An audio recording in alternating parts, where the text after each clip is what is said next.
Unboxing time. Ayan, bagong budol item namin mula sa Lazada. Ay, sa Shopee pala to. Ito yung pang ano, yung portable, yung battery welder. Tignan natin kung nabudol tayo. Medyo makakabili natin dyan. Anong title niya pa? Tingin nga siya. Ayan.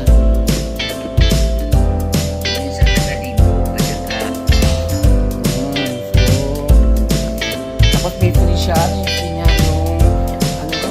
Tawag ito, copper wire. Yes. Yan. Ano yan? Panghinang ng mga battery na pang welding.